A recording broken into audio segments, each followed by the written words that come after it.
आयरीयाणं नमो वज्रायाणं नमो लोय सर्वसाहूनम्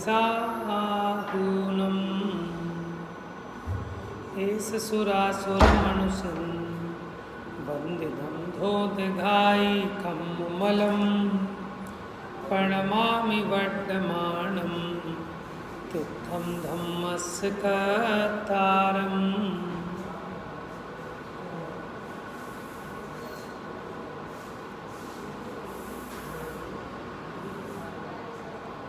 प्रवचन सारजी ग्रंथाधिराज, जिसमें सुखी होने का उपाय क्या है, कि सुखी होने का जो मार्ग बताया, आप उस मार्ग का अनुसरण करें, उस मार्ग पर चलें तो सुखी हुआ जा सकता है। सुख का मार्ग तो जान लिया, पूछ लिया, लेकिन अगर कोई उस मार्ग का अनुसरण ना करे तो फिर सुखी कैसे होगा। तो वो चर्चा यहाँ चलती है। अभी तक अपनी 2 क्लासों में यही बात चली कि द्रव्यस्य सिद्धौ चरणस्य सिद्धि, चरणस्य सिद्धौ द्रव्यस्य सिद्धि, कि द्रव्य से चरण की सिद्धि होती है, चरण से द्रव्य। ज्ञान और क्रिया में की परस्पर मैत्री है। श्रद्धान आचरण के लिए है, बिना आचरण का श्रद्धान किस काम का, और बिना श्रद्धान का आचरण मिथ्या होता है, सम्यक नहीं होता। इसलिए आचरण और श्रद्धान और द्रव्यानियोग चरणानियोग परस्पर इनकी मैत्री है। ठीक है। अब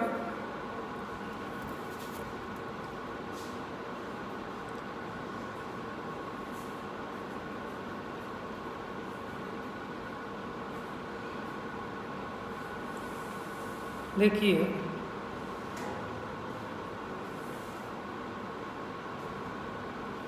गाथा नंबर 201, पेज नंबर 373।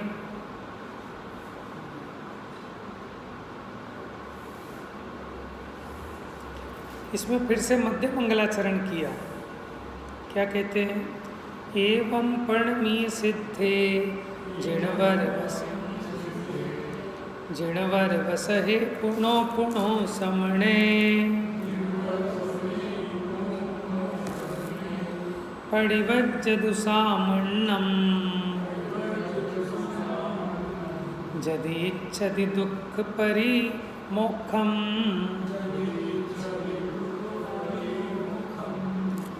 क्या कहते हैं यहाँ पर कि इस प्रकार, क्योंकि टीका में कहा, जो शुरू में हमने मंगलाचरण किया था वो मंगलाचरण भी इन्होंने टीका में किया। अब उसके बाद कहते हैं इस प्रकार, यदि दुखों से परिमुक्त होने की इच्छा हो, नेक्स्ट पेज 374 नंबर, यदि दुखों से परिमुक्त होने की इच्छा हो तो आपका प्रश्न होगा कि ऐसा कौन है कि जो दुखों से मुक्त नहीं होना चाहता। लेकिन भाई साहब, दुखों से छूटना चाहते हो तो पहले दुख के स्वरूप को तो समझो। हम जिसको दुख माने बैठे हैं, ठीक है ना, वास्तव में वो दुख नहीं है, वो असली दुख का कारण भी नहीं है। कि मेरे पास पुत्र नहीं है, मेरे पास घर नहीं है, मेरी दुकान बढ़िया नहीं चलती, मेरे शरीर में रोग हैं, तो इनको दुख का कारण मानता है। दुख का कारण ये नहीं है, दुख का कारण तेरा मिथ्यात्व, अज्ञान और कषाय है, कि जिस कारण तुझे ऐसा लगता है कि धंधा बढ़िया चलेगा तो मैं सुखी हो जाऊंगा, शरीर में रोग नहीं होंगे तो मैं सुखी हो जाऊंगा। ऐसी जो तेरी मान्यता है, ये मिथ्यात्व रूप है, अज्ञान रूप है। और जो तुझे इतनी इच्छाएं हैं कि ये मिल जाए, वो मिल जाए, ये अनिष्ट संयोग हट जाए, इष्ट संयोग मिल जाए, ये सारी इच्छाएं कषाय रूप हैं। यही तेरे दुख का कारण है। अगर जीव को मिथ्यात्व और अज्ञान का अभाव होने पर इन कषायों का अभाव हो जाए तो उसका दुख मिट जाए। टोडरमल जी लिखते हैं कि जिनको दुखी नहीं होना हो वे क्या नहीं करें? कितनी सिंपल सी बात है। हम कसाय कर करके मरे जा रहे हैं। काहे के लिए कसाय कर रहे हैं? दुख मिटाने के लिए, सुखी होने के लिए। जबकि काम उल्टा है कि कसाय दुख का कारण है। कसाय को मिटाने से दुख मिटता है, लेकिन ये कसाय करता है हर चीज़ में, वो भी सुखी होने के लिए। तो ये मिथ्यात्व है। तो यहाँ क्या कहते हैं आचार्य देव, यदि दुखों से परिमुक्त होने की इच्छा हो तो उसके लिए पहले आपको समझना पड़ेगा कि वास्तव में दुख है क्या, कि जिससे मैं मुक्त होना चाहता हूँ। तो बारंबार सिद्धों को, अरहंतों को तथा श्रमणों को प्रणाम करके श्रामण्य को अंगीकार करो, माने मुनिपना धारण करो, निर्ग्रंथ हो जाओ। जैसा आपने समझा, जैसा वस्तु का स्वरूप है उस रूप परिणमन करो। इसका नाम है श्रामण्य को अंगीकार करो।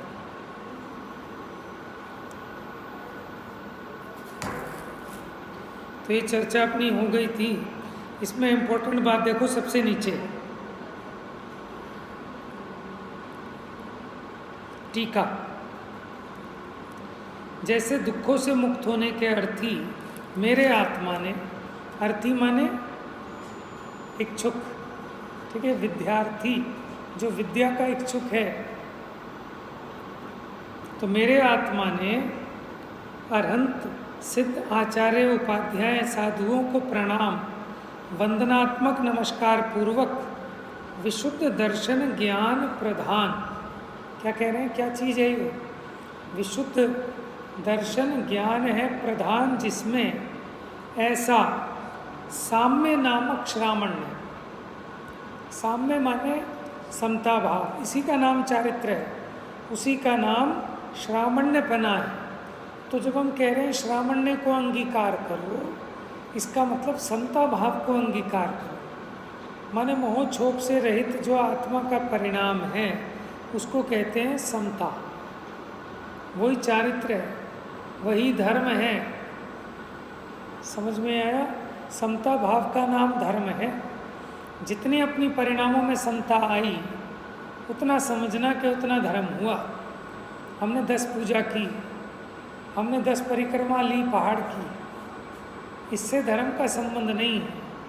अपनी परिणति में राग द्वेष की हानि हुई, वीतरागता माने पुष्ट हुई, उतना उतना धर्म का पैमाना है कि हम कितने धर्मात्मा,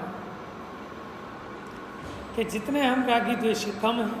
ये तो आम आदमी भी समझता है कि भाई सब जाते होंगे मंदिर, लेकिन राग द्वेष तो भरा पड़ा है। ये बात तो एक सामान्य आदमी समझता है, जिसने समय सार नहीं पढ़ा, जिसने प्रवचन सार की गाथा नहीं पढ़ी, वो भी ये जानता है कि मंदिर जाने से कुछ नहीं होता। ये राग द्वेष तो इतना भरा हुआ है ना। और हम सब पढ़ लिख कर भी इस बात को ना समझ पाएँ, ठीक है, तो फिर तो कली काल की बलिहारी माननी पड़ेगी। धर्म किसका नाम है? चारित्रम खलु धम्मो, धम्मो जो सो समोत्तीर्ण दिठो, मोह खोह विहीनो, परिणाम अपणो हुसमो। 375 नंबर पेज है ना, 74 नंबर। तो क्या कहते हैं? चारित्र ही धर्म है। और धर्म क्या है? कि समता भाव। और समता भाव क्या है? मोह और क्षोभ से रहित, यानी मिथ्यात्व और कषाय से रहित आत्मा का जो परिणाम है उसका नाम क्या है? साम्य भाव। देखो धर्म कितना सरल है, लेकिन हमें क्या लगता है, हम किस चीज़ को धर्म माने बैठे। बाकी सब उसके साधन हो सकते हैं, उसकी सहचारी, ठीक है, उनका उपचार उसमें हो सकता है। देखो जैसे जो वकील है, वो काले कपड़े पहनता है, लेकिन काले कपड़े पहनने से वकील नहीं होता। ये बात सच्ची है कि डॉक्टर वो सफ़ेद कोट पहनता है, कान में एक आला लगाता है, स्टेथोस्कोप, लेकिन इतने का नाम डॉक्टर नहीं है। जिसने इतने का नाम डॉक्टर मान लिया तो वो भी ऐसी कपड़े पहनेगा डॉक्टर बनने के नाम पे, एक स्टेथोस्कोप लगा लेगा और सोचेगा मैं डॉक्टर बन गया। विद्वान बनने के नाम पे कुर्ता पजामा पहनेगा, एक टीका लगाएगा लंबा सा, ज़्यादा हो गया एक टोपी पहन लेगा, तो इससे विद्वान बन गया क्या? हे पांडे, तू तुझको छोड़कर, माने कण को छोड़कर तुस ही कूटता है। कि हमने देखा कोई व्यक्ति कूट रहा था और उसमें से चावल निकला, तो हमें क्या दिखाई दिया? धान दिखाई दिया, तुष। तो ये बाज़ार से भी 1 रुपये का 10 किलो तुष उठा लाया, अब इसको कूट रहा है खूब। बताओ उसमें से चावल निकलेगा कि नहीं? क्यों? जिसमें है ही नहीं उसमें कहाँ से निकलेगा? तो इससे गलती क्या हुई? इसको बाहर में धान दिखा, ठीक है, लेकिन इसको ये नहीं दिखा कि उस धान में चावल भी है। तो इसको ब्राउन कलर का छिलका दिखा, तो ये छिलका उठा लाया और इसने देखा उसने कूटा था तो उसका चावल निकल गया था। मैं कूटूंगा तो मेरा भी निकल जाएगा। तो निकलेगा कि नहीं निकलेगा? क्यों? क्योंकि उसमें है ही नहीं। समझ में आया? तो जो धर्मात्मा होते हैं उनके व्रत, नियम, संयम, उपवास, पूजा पाठ छठ आवश्यक होते हैं, लेकिन उसके भीतर का समता भाव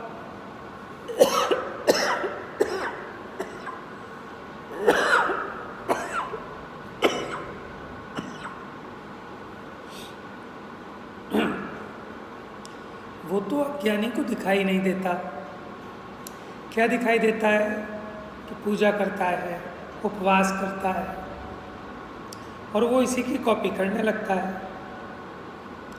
अंदर का समता भाव वो उसको समझ में नहीं आता, इसीलिए उसका प्रयोजन सिद्ध नहीं होता। तो वही बात यहाँ कह रहे हैं।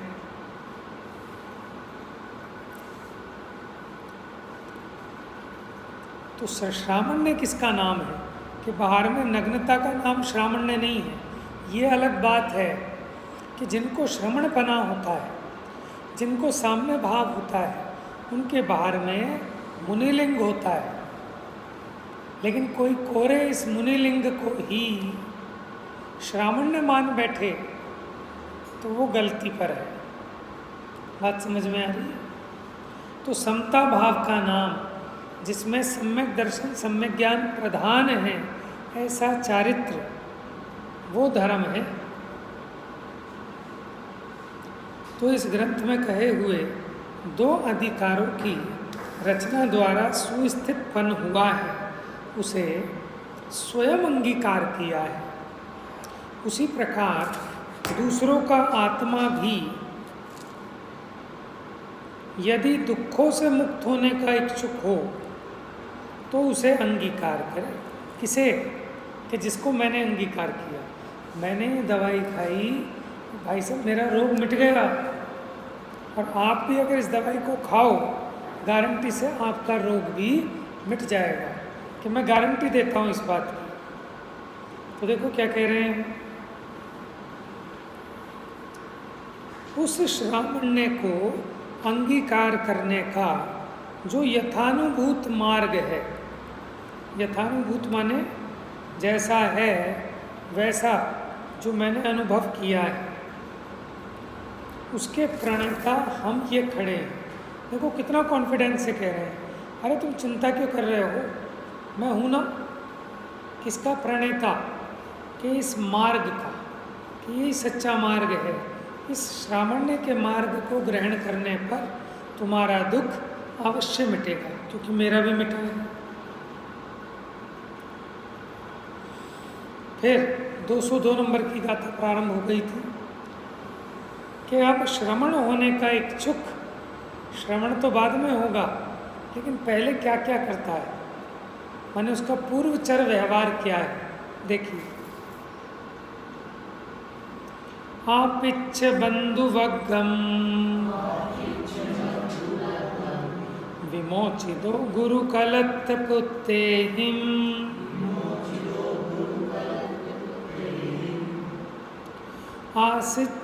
आसिच्य नानदंसन चरित तव वीरियायारम।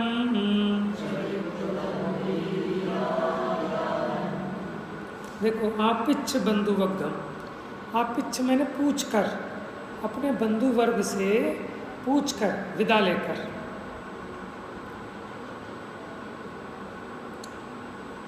फिर गुरु, गुरु माने बड़े, कलत्र माने स्त्री, पुत्र, विमोचित के इनसे मुक्त किया हुआ, किनसे?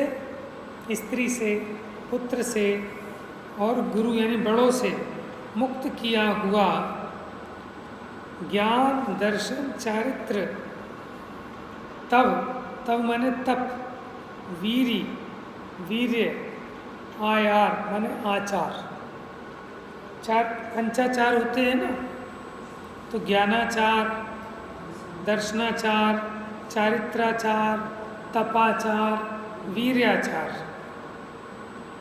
तो इनको अंगीकार करके माने प्रक्रिया है कि जो श्रवण होने का इच्छुक है वो पहले क्या करे? पहले तो बंधु वर्ग से विदा ले, उनसे मुक्त हो जाए और ज्ञान दर्शन चारित्र तप वीर्य इन पंचाचारों का ग्रहण करे।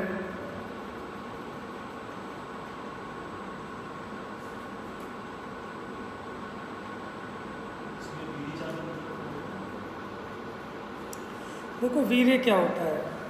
आत्मा का पुरुषार्थ व्यक्त हो जाना, ये वीर्य है। आत्मा की शक्ति का प्रकट हो जाना। अभी तक क्या था कि इसका पुरुषार्थ मर गया था। माने मुनिपना तो बहुत बड़ी बात है, एक अनुवृत्ति होना भी है, इसके लिए बड़ा मुश्किल काम दिखता था। क्यों? क्योंकि इसका शक्ति, इसकी आत्मशक्ति खोई हुई थी, ये भूला हुआ था। अब इसको अपनी शक्ति का भान हुआ, अपने उस अनंत बल का भान हुआ। ठीक है, तो अब क्या हुआ? जब ऐसा भान हुआ तो उसकी जो भीतर की सामर्थ्य, आत्मिक शक्ति, वो प्रकट हुई। इसका नाम है वीर्याचार। आचार माने उसमें स्थिरता।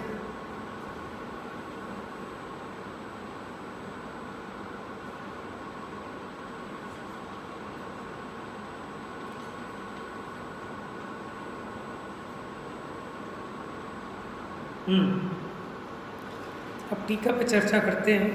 कुछ हो गई थी टीका मेरे ख्याल से, लेकिन बहुत अच्छी है, ये बार बार विचार करने लायक है। आप सोचो ना, कैसे मोह टूटेगा? पुत्र से, पुत्री से, भाई से, बहन से, पत्नी से, पिता से, माता से। ठीक है, ये तो चेतन है। उसके अलावा इसके प्राण तो अचेतन में भी पड़े हैं, कपड़ों में, वस्त्र, बर्तन, ठीक है, आभूषण, मकान, दुकान, प्लॉट है, इसमें भी इसके प्राण अटके हुए हैं।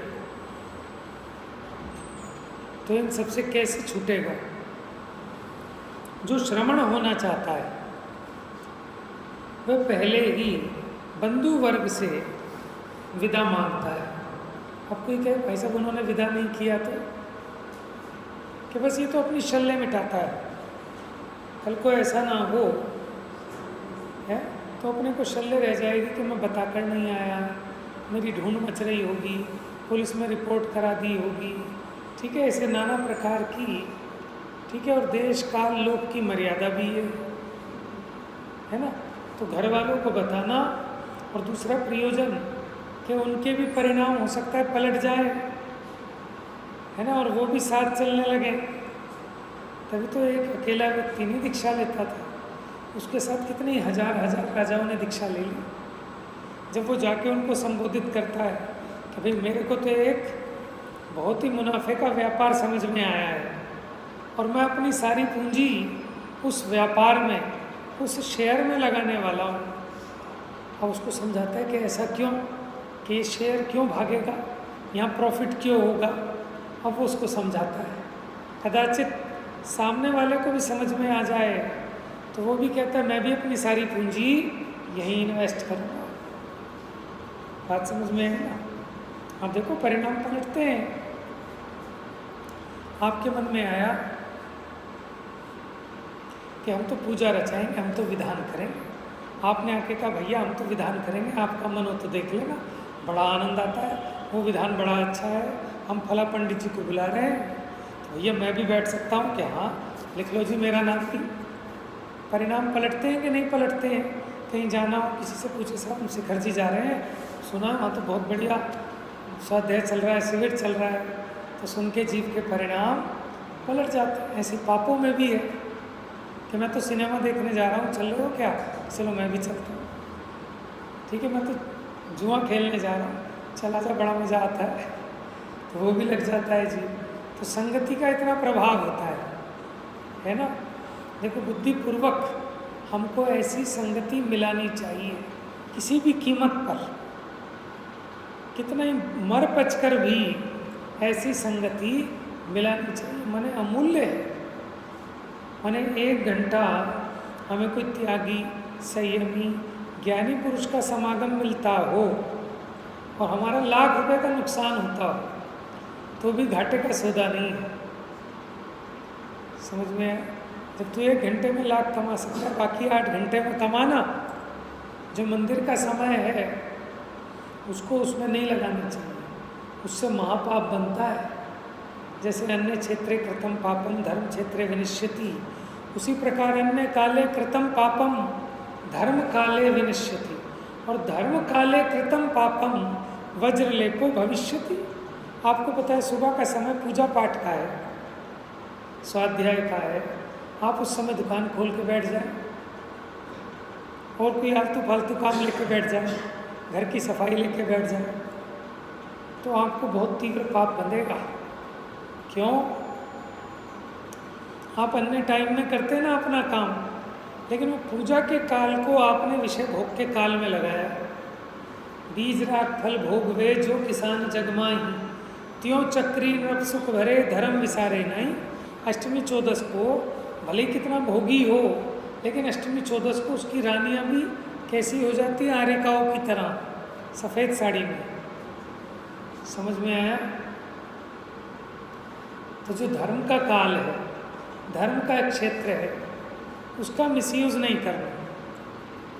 ठीक है, हम 8 घंटे व्यापार करते हैं, करो, लेकिन जो 1 घंटा अपने पूजा पाठ का है, स्वाध्याय का है, उसको किसी भी कीमत पर हम व्यापार में नहीं लगाएंगे। समझ में आया? क्योंकि वो डूबते को तिनके का सहारा है। ये बाकी की जो क्रियाएं हैं, सत्समागम है, ये हमको इस संसार में डूबने से बचा लेंगी, नहीं तो डूब ही रहा है जीव। आप ही सोचो कि मंदिर का समागम ना हो जीव को, तो पता चलेगा कि कितनी परिणति कितनी मैली हो जाएगी। इसको सोचने का, विचारने का अवकाश रहेगा क्या? 2-4 दिन तो इसको लगेगा कि नहीं साहब कर लूँगा। बढ़िया नौकरी मिलती हो, अमेरिका चले जाओ, लेकिन भाई साहब मंदिर नहीं मिलेगा। कोई बात नहीं, हम अपना स्वाध्याय खुद कर लेंगे, सब कहने की बात है। देखो मंदिर आना खाली भगवान की दर्शन के लिए नहीं। कोई कैसे मैं तो मूर्ति अपने घर में रख लूँगा, शास्त्र घर में पढ़ लूँगा, ये नहीं। इससे इम्पोर्टेंट होता है साधर्मियों का समागम। बात समझ में आ रही है? देखो आप मंदिर आते हैं पूजा करने, जब आप देखते हैं सेठ जी भगवान के सामने कैसे भक्ति कर रहे हैं। मैंने कहाँ देखा, कोई तीर्थ स्थान था, वहाँ मैंने देखा एक मेरे ख्याल से 70-80 साल का व्यक्ति होगा, बुढ़ा,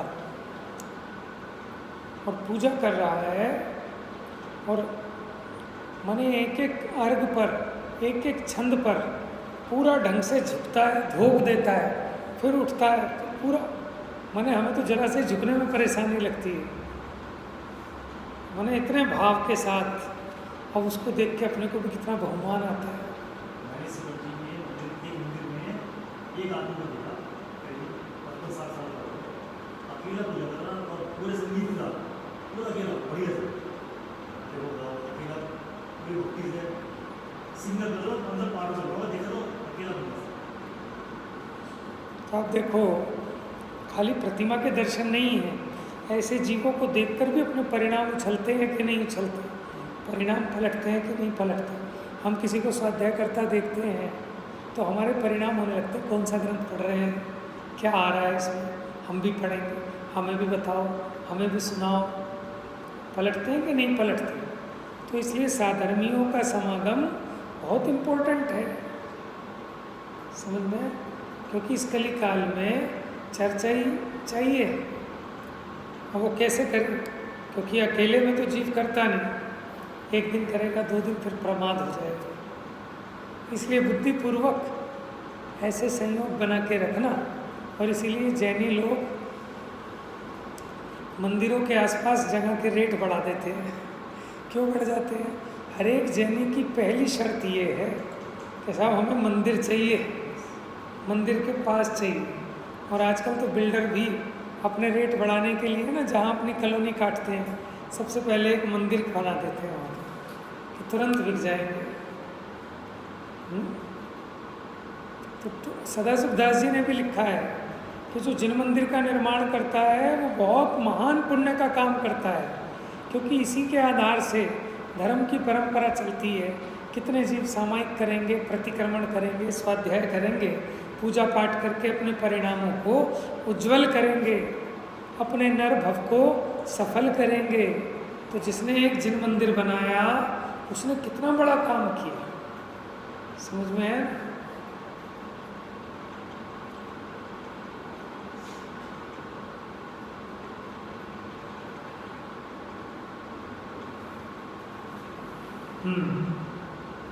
पेज नंबर था 375। तो श्रामण्य का मतलब क्या समझ में आया आपको, बताइए। श्रामण्य माने, हाँ, समता भाव, उसका नाम है श्रामण्य। और वो श्रामण्य कैसा होना चाहिए? सम्यक दर्शन, सम्यक ज्ञान सहित। बिना सम्यक दर्शन, बिना सम्यक ज्ञान के समता आ ही नहीं सकती, और है तो वो झूठी है।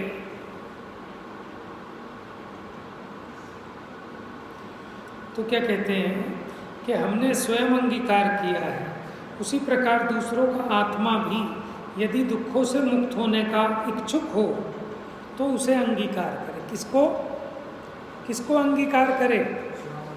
श्रामण्य को, समता भाव को। और उस श्रामण्य को अंगीकार करने का जो यथानुभूत मार्ग है उसके प्रणेता हम ये खड़े हैं कि वो समता भाव कैसे अंगीकार किया जाता है। तो हम उसके प्रणेता माने उसका नेतृत्व करने वाले, गाइड करने वाले हम खड़े, हम बताएंगे।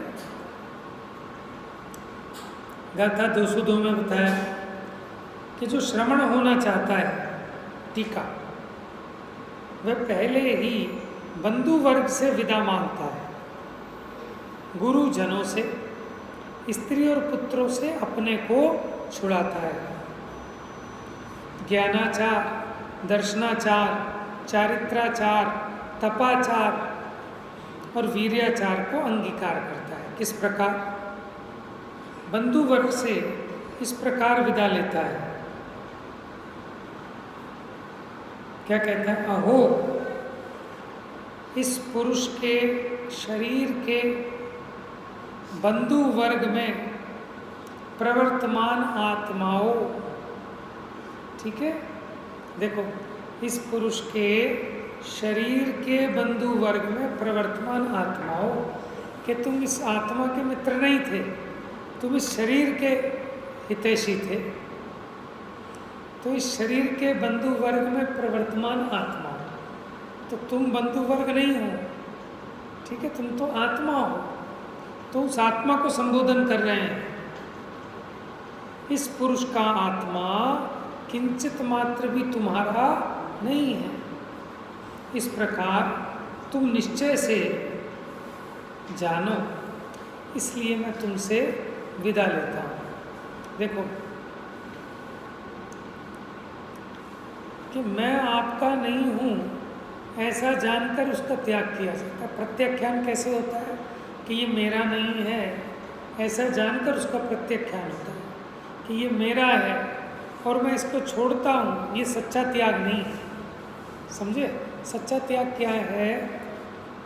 ये परद्रव्य है ऐसा जानकर प्रत्याख्यान द्रव्यों का करें। नाणम पच्चक खाणम, ज्ञान ही प्रत्याख्यान है, क्योंकि ज्ञान में ग्रहण किया था और ज्ञान में ही त्याग हो गया। अभी बताओ, स्त्री पुत्र मेरे में कहाँ प्रवेश कर गए? रुपया पैसा धन दौलत जायदाद प्रतिष्ठा ये मेरे में कहाँ घुस गई? लेकिन अपनी अज्ञानता से लगता है जीव को और उसके पीछे दुखी रहता है।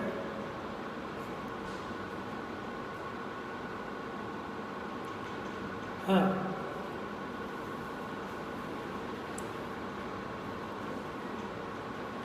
तो मेरे पुरुष माने इस पुरुष का आत्मा किंचित मात्र भी तुम्हारा नहीं है, इस प्रकार तुम निश्चय से जानो। अगला पेज। इसलिए मैं तुमसे विदा लेता हूँ, जिसे ज्ञान ज्योति प्रकट हुई, खाली बाहर से नहीं, ये भीतर से विदा हुआ। तत्व ज्ञान पूर्वक, सम्यक दर्शन सम्यक ज्ञान पूर्वक ही सम्यक चारित्र हो सकता है। जिसे ज्ञान ज्योति प्रकट हुई है, ऐसा यह आत्मा आज अपने आत्मा रूपी अपने अनादि बंधु के पास जा रहा है कि मेरा सच्चा हितैषी, मेरा बंधु, मेरा मित्र कौन है? कि कोई नहीं, कि मैं ही हूँ।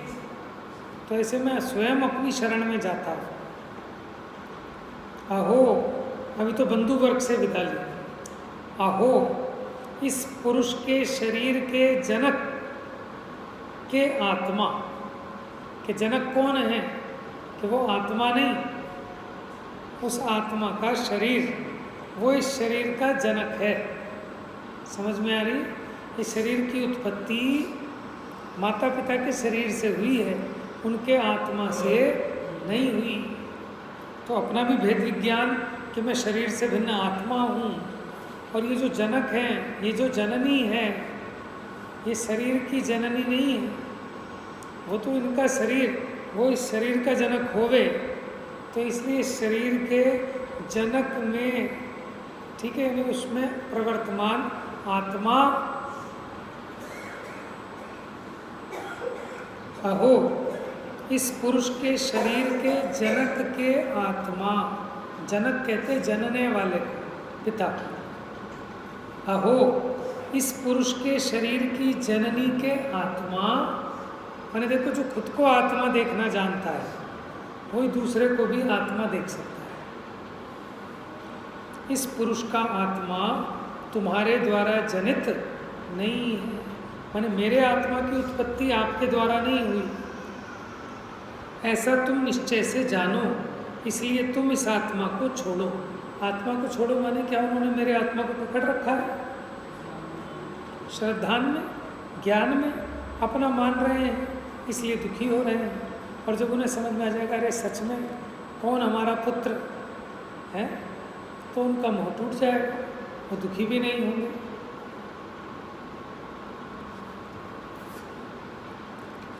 जिसे ज्ञान ज्योति प्रकट हुई है, ऐसा यह आत्मा आज आत्मा रूपी अपने अनादि जनक के पास जा रहा है।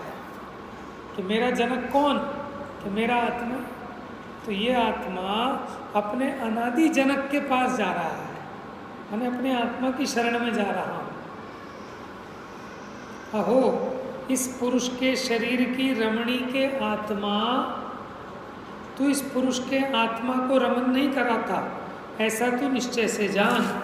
इसलिए तू इस आत्मा को छोड़, माने मुझ आत्मा संबंधी मोह को छोड़, ऐसे अपने अज्ञान को छोड़ कि मैं तेरा पति हूँ। जिसे ज्ञान ज्योति प्रकट हुई है, ऐसा यह आत्मा आज अपनी स्वानुभूति रूपी अनादि रमणी के पास जा रहा है। कि मैं कहाँ रमूँगा? कि अब स्वानुभव में रमूँगा, स्वानुभूति रूपी स्त्री के पास जा रहा हूँ। अहो, इस पुरुष के शरीर के पुत्र के आत्मा, तू इस पुरुष के आत्मा का जन्य नहीं है। ऐसा तू निश्चय से जान, इसलिए तू इस आत्मा को छोड़, माने मुझ आत्मा को, जिसे ज्ञान ज्योति प्रकट हुई है, ऐसा ही है आत्मा आज आत्मा रूपी अपने अनादि जन्य के पास जा रहा है। इस प्रकार बड़ों से, स्त्री से और पुत्र से अपने को छुड़ाता है। यहाँ ऐसा समझना चाहिए कि जो जीव मुनि होना चाहता है वह कुटुंब से सर्व प्रकार से विरक्ति ही होता है, तभी तो मुनि होना चाहता है। इसलिए कुटुंब की सम्मति ही मुनि होने का नियम नहीं है। और ये जरूरी नहीं है कि आपकी माता पिता मान जाएंगे कि जा बेटा जा दीक्षा ले लो। इस प्रकार कुटुंब के भरोसे रहने पर तो यदि कुटुंब किसी प्रकार से सम्मति ही नहीं दे, अरे तो मुनि बनना तो बहुत बड़ी बात है। आपका बच्चा कहे कि पापा मैं नियम ले रहा हूँ, तो आप क्या कहोगे कि नहीं बेटा ऐसे नहीं लेते नियम, अभी रुक जा, थोड़ा सोच के समझ के, टाइम बहुत ख़राब है, कहीं बाहर भी आना जाना पड़ सकता है, इसलिए अभी नियम मत ले। कि कोई तो इसलिए परेशान है कि बच्चे कुछ नियम नहीं लेते, और अगर लेने लगे तो उसको भय लगने लगता है। क्यों? कि मोह के कारण, तीव्र मोह है ना। और कल को बच्चा कहने लगे कि पिताजी आप मेरे पिताजी नहीं हो, आप इस शरीर के जनक भले हो, लेकिन उस शरीर के जनक में प्रवर्तमान आत्मा, मैं आपका कुछ नहीं लगता। समझ में आए? तो दो बातें होंगी, या तो फूट फूट के रोएगा या फिर भेद विज्ञानी हो जाएगा। भेद विज्ञानी हो जाएगा तो सुखी होगा, और मोह के कारण रोएगा तो महादुखी होगा। वो तो रुकने वाला नहीं है जिसको वैराग्य आ गया।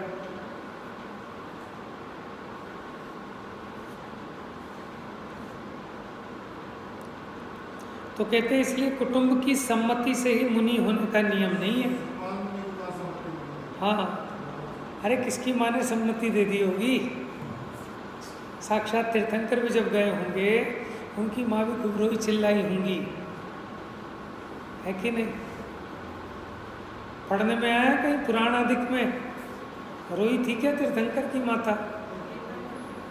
यद्यपि तत्वज्ञानी है, लेकिन वो राग है ना विशेष, तो उस राग के कारण दुख होता है।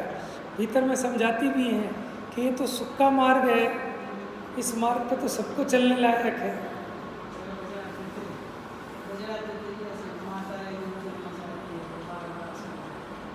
भजन है क्या है? माता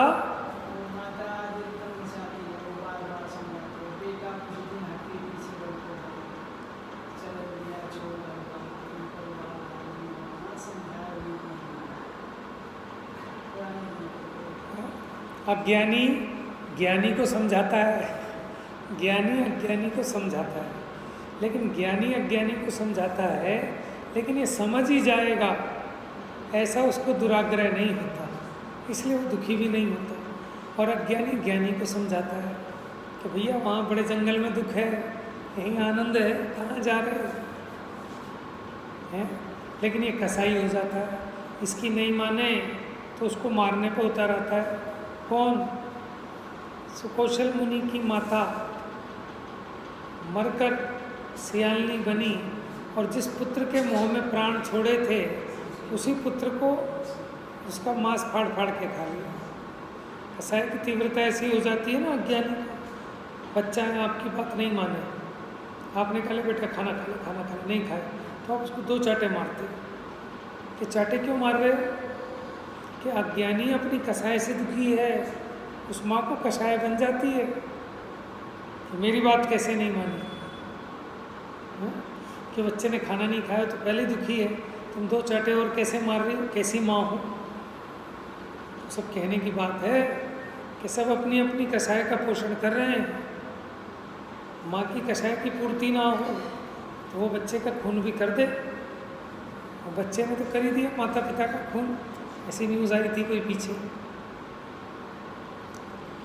तो सब अपनी अपनी कषाय के पोषण में लगे, और जब कषाय की पुष्टि नहीं होती तो उसको लगता है बेकार है, इसको मार दो, भगा दो, हटा दो।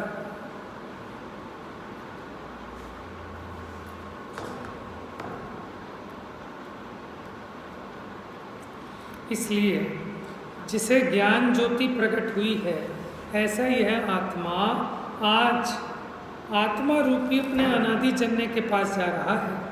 इस प्रकार बड़ों से, स्त्री से और पुत्र से अपने को छुड़ाता है।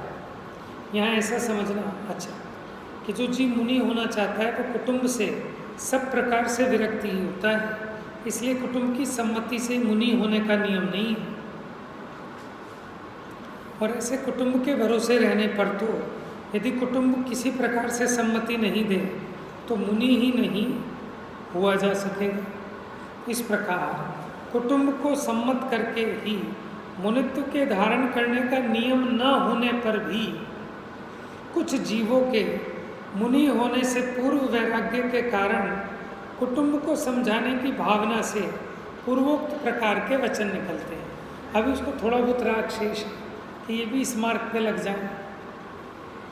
ऐसे वैराग्य के वचन सुनकर कुटुंब में यदि कोई अल्प संसारी जीव हो, माने जिसका संसार समुद्र का किनारा नजदीक आया, तो वह भी वैराग्य को प्राप्त होता है।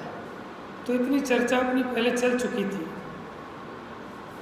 अब इससे आगे की चर्चा कर लेंगे। अगर आपका कोई प्रश्न हो तो पूछ सकते हो, कोई बात समझ में नहीं आए तो पूछना ये आपकी जिम्मेदारी है, ठीक है। मैं उसको ढूंढ कर खोज कर नहीं आएगा तो किसी से पूछ पाछ कर आपको बताऊंगा, ये मेरी रिस्पॉन्सिबिलिटी है, ठीक है। जा वाणी के ज्ञान से सूझे लोका